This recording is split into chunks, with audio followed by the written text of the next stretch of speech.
मी बोरकर गुरुजी, विश्व ज्योतिषाचार्य, ब्रह्मांड ज्योतिष कार्यालय, मुक्काम पोस्ट रावेर, जिल्हा जळगाव, महाराष्ट्र। कार्यक्रम सुरू करण्यापूर्वी माझी पत्नी स्वर्गीय सौ निर्मलाबाई बोरकर यांना अभिवादन करूया आणि आजच्या कार्याला सुरुवात करूया। हा व्हिडिओ रावेर ते जळगाव रोडवर सुरू झालेला आहे। कुठेही मार्गदर्शन करण्याचा माझा प्रयत्न असतो। जेवढी सवड मिळेल त्यातून मी मार्गदर्शन आपणास करीत असतो आणि हे कार्य सर्व माझी पत्नी स्वर्गीय सौ निर्मलाबाई अंतिम समय त्यांनी माझं कार्य सुरू ठेवा म्हणून जे माझ्याकडनं वचन घेतलं, या वचनाला बांधिलकी म्हणून मी हे कार्य सुरू ठेवत आहे। आजचा विषय सुरू करण्यापूर्वी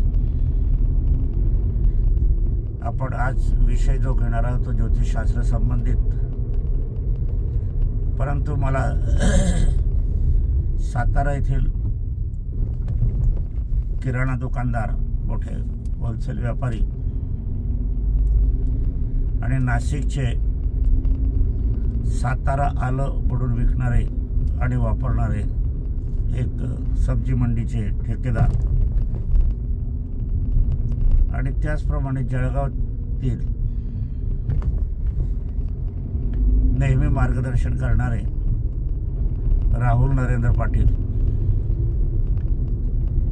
यांच्या अनुसार त्यांनी विषय दिल्यामुळे आजच्या कार्यक्रम आपण घेणार आहोत, मार्गदर्शन करणार आहोत। विषय आहे व्यवसाय संबंधित। व्यवसाय संबंधित विषय असत असताना अनेक जण व्यवसाय करतात। व्यवसाय करत असताना मात्र काहींचा व्यवसाय भरभराटीला येतो आणि अचानक बंद पडतो। काहींचा व्यवसाय हा सुरू करतानाच चालत नसा होतो आणि मग काही थोड्या दिवसामध्ये तो बंद करावा लागतो। काहींचा व्यवसाय असत असतो की वडील वृद्ध झालेले असतात किंवा वडिलांचं निधन झालेलं असतात, त्यांचा व्यवसाय असतो आणि मुलगा त्यावर व्यवसाय करण्यास सुरुवात करतो। आता या ठिकाणी जर आपण पाहिलं तर वडिलांचा व्यवसाय भरभराटीचा असतो, संसार सुखाचा असतो, स्वतःच्या व्यवसायाची जागा असते, गिराईक मोठ्या प्रमाणावर असते, व्यवसाय तोच असतो, वस्तू त्याच असतात। परंतु मुलगा बसल्यावर गिराईक कमी होऊ लागते आणि गिराईक कमी होऊ लागत असताना मग कर्जबाजारीपणा वाढतो आणि हा कर्जबाजारी प्रमाणात वाढल्यामुळे मग व्यवसाय हा ठप्प होतो, जागासुद्धा विकावी लागते आणि जो मालक असतो तो नोकर म्हणून दुसरीकडे काम असतो, त्याला काम करावं लागते। असं का होते हा एक प्रश्न आहे। काही जुने जाणते आमच्यासारखे जे आहे आजही व्यवसाय करत आहेत। 60, 70, 80 पावतर व्यवसाय करणारी मंडळी आपण बघतो आहोत। शिकलेली नाही, अक्षरधड नाही, अंगठा टेकवणारी ही माणसं, परंतु व्यवसायात मात्र मोठ्या मोठ्याला टक्कर देणारे सामर्थ्य त्यांच्या अंगी असते। शिक्षण व्यवसायाचं किंवा गणितीचं शिक्षण त्यांना अजिबात नाही। शाळेत न गेलेली माणसंसुद्धा व्यवसाय करताना यशस्वी झालेली आपण पाहतो। माझ्या जीवनायुष्यामध्ये गणित शिकवणारे शिक्षक होते, अत्यंत गणितात प्रावीण्य असलेले, पुढे हेडसर झाले, परंतु त्यांना गणित विषय शिकवणाऱ्यांना त्यांना व्यवसायाचा किंवा त्यांच्या जीवनायुष्यात गणित हा विषय जमला नाही। त्यांच्या शाळेमध्ये एक गोपाळ नावाचा विद्यार्थी होता, धान्य बाजार करणारा। त्याला 0 मार्क द्यावे की काय एवढी चिंता या सरांना होती, परंतु हा गोपाळ नावाचा विद्यार्थी धान्य बाजारात कार्य करत असताना मोठ्या प्रमाणावर यशस्वी झाला रोज 3 ते 4 ट्रक धान्य कर्नाटकात, मध्य प्रदेशात, विविध ठिकाणी, कोल्हापूरला पाठवून कार्य करायचा. आज गोपाळ नावाचा हा विद्यार्थी त्यांचा यशस्वी झाला. त्यांचं निधन झालं. त्यांचा मुलगा त्यांच्या गादीवर बसला. परंतु वडिलांनी जो व्यवसाय केला त्या व्यवसायागत त्याला आजही व्यवसाय करता येत नाही आहे. छोटासा व्यवसाय घेऊन बसलेला आहे. मग असं काय होते? मुलगा शिकलेला आहे, वडील शिकलेले नव्हते, पण व्यवसायात यशस्वी झाले. असं का झाले? सत्य घटना आहे, माझ्या घराच्या शेजारची घटना आहे. तर याच्या मागे ज्योतिषशास्त्र आपण बघायला पाहिजे. वर्तमान स्थितीत आपण पाहिले पुष्कळशे विद्यार्थी सरकार सर्टिफिकेट देते बुद्धिमानाचं. काही MA झालेले असतात, MCOM झालेले असतात, गणितज्ञ असतात, CA झालेले सुद्धा असतात. परंतु त्यांना साधा संसाराचं गणित जमत नाही. असं का होतं? PhD झालेले लोक सरकारने, शाळेने, विद्यालयाने, महाविद्यालयाने यांना बुद्धीचं सर्टिफिकेट दिलेलं आहे. तरी जीवन आयुष्यात त्यांचा संसार बघितला तर सर्वसामान्यापेक्षा जास्त उंचीचा संसार नसतो. मग असं काय होते? याचा विचार करायला पाहिजे. परंतु वर्तमान स्थितीत आपण जर पाहायला गेले, शाळेत शिकणारे सरकारने विद्वान म्हणून सर्टिफिकेट दिलेले हे लोक ज्योतिषशास्त्राकडे फार क्वचित वळतात. अंधश्रद्धा म्हणून आहे, अंधश्रद्धा आहे, कबूल आहे, आम्ही मान्य करतो. तुम्हाला नाही पटत असेल तर मग तुम्ही विद्वान आहे, सरकारने सर्टिफिकेट दिलेलं आहे, आईवडिलांनी तुमच्या शिक्षणावर खर्च केला आहे, तुम्ही मेहनत करता, मग यश का मिळत नाही तुम्हाला? प्रमाण दाखवा. गणिताचं शेवटचं उत्तर हे महत्त्वाचं असते. गणित कसं सोडवलं त्याच्यापेक्षा शेवटचे आकडे कुठले आहे, नफा तोट्याचे, हे बघायला हवे. मग हे का जमत नाही तुम्हाला? याचाच अर्थ तुमचं शिक्षण काहीही कामाचं नाही.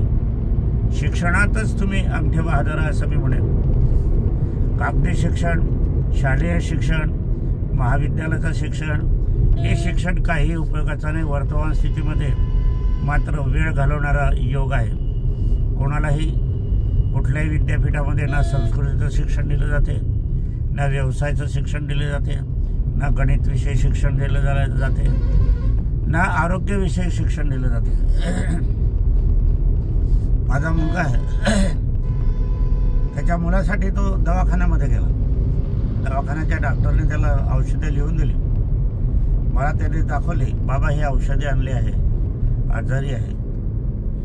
ते मी बाटली, गोळ्या, कॅप्सूल जे काही होतं ते तपासलं आणि मी ती बाटली बघितली. बाटलीची किंमत होती 1850 रुपये. आता हे 1850 रुपयाची बाटली मी बघितली तर हे नाही घेतली असती तरी चालली असतील, कारण ते औषधच नव्हतं. सारखं आमसुलाचं सरबत होतं, ज्याला कोकम म्हणतात. आता तुम्ही पहा, कोणाच्या घरामध्ये आमसूल किंवा कोकम जर आला असेल तर 100 ग्राम पावशेरच्या वर येत नाही. 1850 रुपयाचं जीवन आयुष्यात सुद्धा एवढं आमसूल कोकम कोणी खात नाही. आणि डॉक्टरने लिहिलं आणि त्याने आणलं आणि 1850 रुपयाचा त्याला दंड भरला, भूर्दंड भरला, वाया गेले. 1, 2, 4, 5 रुपयाचे आमसूला असले, घरी सरबत केलं असतं तरी चाललं असतं. आम्ही नेहमी करतो. मग याच्यात बुद्धीची किमया काय? डॉक्टर लिहून देतो म्हणून ते आणायचं असं जर सगळ्यांची समजूत असेल तर ते चुकीची आहे. आमचे वडील वैद्य होते, 3 पुड्या देत होते सकाळ, दुपार, संध्याकाळ आणि सांगत होते दुसऱ्या दिवशी येऊ नका. एकही मृत्यू त्यांच्या जीवनायुष्यात झालेला नाही. आता MD डॉक्टर आहेत, किती मृत्यू आहे त्यांच्या नावावर मोजून घ्यावे, मोजता येणार नाही इतके मृत्यू आहे मोठ्या हॉस्पिटलमध्ये. तर आणि तुम्ही जर मेडिकलचं हे पाहिलं तर 10-20 प्रकारचे औषधे लिहून देतात. 10-20 प्रकारची औषधे हे लिहून देत असताना मग त्यांना नेमकं औषध नेमकं निदान आलं आहे का? तुम्ही सोनोग्राफी केली आहे, MRI केला आहे, CT स्कॅन केलेला आहे, रक्तलघवीचे सगळे प्रकार तुम्ही तपासले आहे, तुम्हाला एका रोगाचं निदान करता येत नाही. किती बुद्धी खालावलेली आहे. आणि कुठेही डॉक्टर म्हटलं तर हे औषधे परीक्षण केल्याशिवाय औषधच लिहून देत नाही, मग त्याला काय कळते? मग एखाद्या MRI झालेला एखाद्या लहानसा मेडिकल दुकानाला सुद्धा समजते की ही गोळी टायफॉइडवर चालते. याच प्रकारचं निदान या मेडिकलचे डॉक्टरांचं आहे की नाही? आपण MD कडे जातो की चला बा आपण MD कडे जाऊ, पण MDच्या याच्याने माझ्या पत्नीचा घात झाला हे पण मी तुम्हाला या ठिकाणी आवर्जून सांगायला विसरणार नाही. वर्तमान स्थितीमध्ये मोठ्या हॉस्पिटलवर सरकारचा वचकच राहिलेला नाही. कुठलेही रूम जर पाहायला गेले मोठ्या हॉस्पिटल तर तिथे रिकामी तुम्हाला दिसत नाही. एवढे रोग वाढले, एवढे औषधी खपत आहे. माझ्या वाचनात आलं की 200-250 साखरेचं प्रमाण असते जागतिक लेवल सर्वसामान्यपणे, आणि आपल्याकडे 145चं केलेलं आहे. म्हणजे जर पाहायला गेले तर कितीही नुकसान हे याच्या बाबतीत होते हे आपण बघायला हवं. असो, व्यवसायाच्या दृष्टिकोनातून आपण व्यवसाय कोणता करतो आहे हे आपण लक्षात घेऊन ज्योतिषशास्त्राच्या अनुषंगाने आपण व्यवसाय करायला हवा. हा व्यवसाय करत असताना आपल्याला जो आपल्या नशिबात, आपल्या दैवामध्ये, आपल्या कर्मामध्ये, ज्योतिष ग्रंथामध्ये, ग्रहांच्या पाठिंबाचा जो व्यवसाय असेल तो आपण करायला हवा. दुसरा व्यवसाय तुम्ही केला तर त्याच्यात बहुतांशी यश मिळत नाही, आणि यश मिळालं तर ते पोटा पाण्यापुरतं मिळते. व्यवसाय असा असायला हवा की ज्या दिवसापासून व्यवसाय तुम्ही केला त्या दिवसात 10 वर्षामध्ये निदान 12-15 वर्षाच्या जास्तीत जास्त तुमची संपूर्ण जीवन आयुष्याची कमाई त्याच्यात झाली पाहिजे. कारण पुढे तुमचा वृद्धापकाळ येतो, संसार वाढत जातो, खर्च वाढत असतो, आजारपण वाढत असते, त्याच्यावर खर्च होत असतो, व्यवसाय करता येत नाही, काही कालांतराने मग तीर्थयात्रा कराव्या लागतात, त्याच्या निमित्ताने बंद ठेवावा लागतो, असे विविध समस्या उत्पन्न होत असतात. म्हणून याला खर्चसुद्धा लागतो. म्हणून 10 ते 15 वर्षाचा कालावधी मी मानतो. त्यांनी या काळामध्ये पूर्ण जीवन आयुष्याची कमाई करायला हवी, तरच तो व्यवसाय, नाही तर नाही.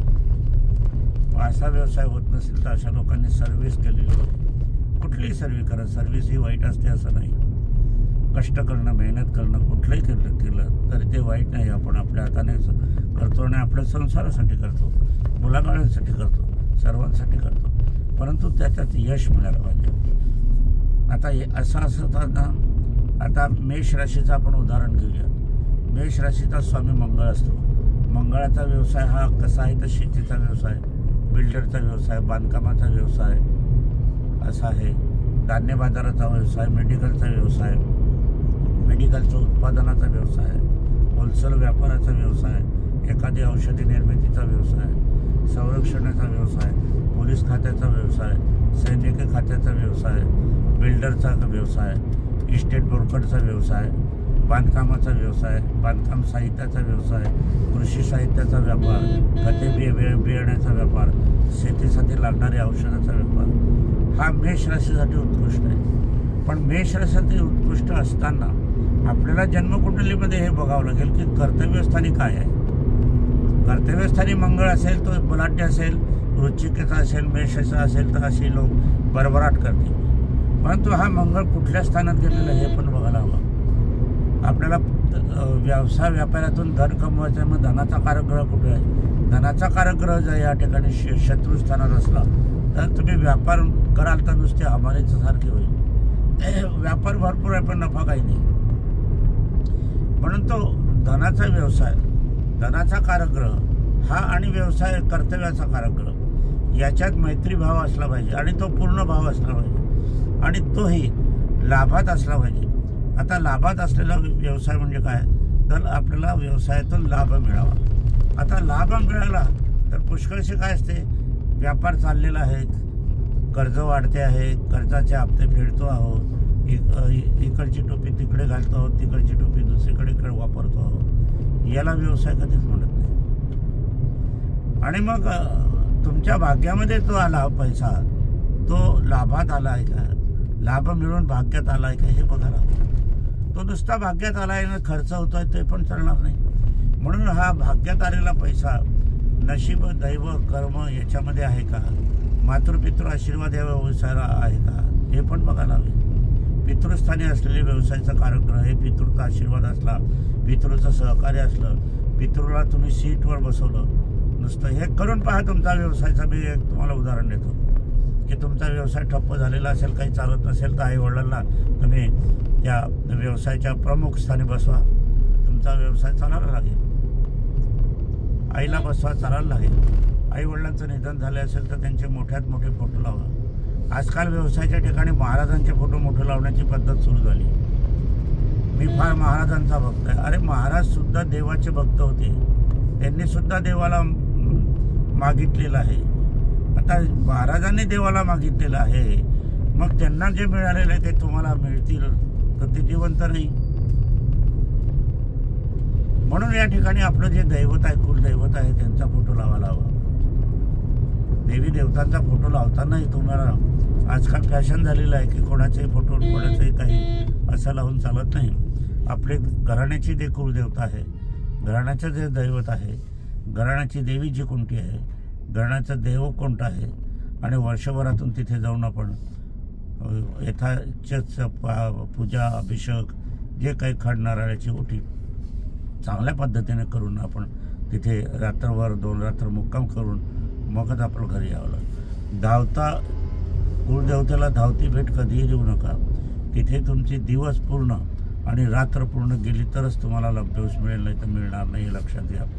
निदान 24 तास 12 तास दिवसाचे पूर्णपणे सूर्योदयापासून तर दुसऱ्या दिवसाच्या सूर्योदयापावतर त्या ठिकाणी राहणं, निद्रा घेणं, कार्य करणं आपल्याला जरुरीचं आहे. तरच तुम्हाला देवीचा आशीर्वाद मिळेल, देवीचं सहाय्य प्राप्त होईल, देवी आपल्यावर प्रसन्नता होईल, देव आपल्याला, ईश्वर आपल्याला आशीर्वाद देण्याला उत्सुक असतील. म्हणून आपल्याला या ठिकाणी असं करायला हवं. आणि आईवडिलांचं निधन झाल्यावरच फोटो लावतो असं नाही. आपण जिवंतपणे तुम्ही पाहिला रस्त्यावर नेते मंडळीचे फोटो असतात. जिवंतपणे आपण एखाद्याचं सर्टिफिकेट घेतो, सत्कार समारंभ करतो, मग आपण फोटो लावतो की नाही? मग आईवडिलांचेच फोटो निधनानंतर लावा असं कोणी सांगितलं? जिवंत असताना सुद्धा आईवडिलांचे फोटो हे सर्व फोटोपेक्षा मोठ्या आकाराचे असायला हवे, तरच तुम्हाला आईवडिलांचा आशीर्वाद प्राप्त होईल. नाही तर एका दिवशी तुमचा जे काही करत असाल, तुम्ही व्यवसाय करत असाल, नोकरी करत असाल, जीवन आयुष्य घालवत असाल, तर ते पूर्णपणे नील होईल, ठप्प होईल. अनेकांच्या वास्तविकता तुम्ही अनुभव घ्या, संशोधन करा. माझ्यावर विश्वास तुमचा आहे त्याबद्दल वाद नाही, पण आपण पण संशोधन करा की यांचा व्यवसाय का ठप्प झाला, काय केलं, यांचं काय चुकलं, हे बघायला आहे ना. जो चूक शोधण्याचा प्रयत्न करतो तोच पुढे यशस्वी होतो. म्हणून आहे.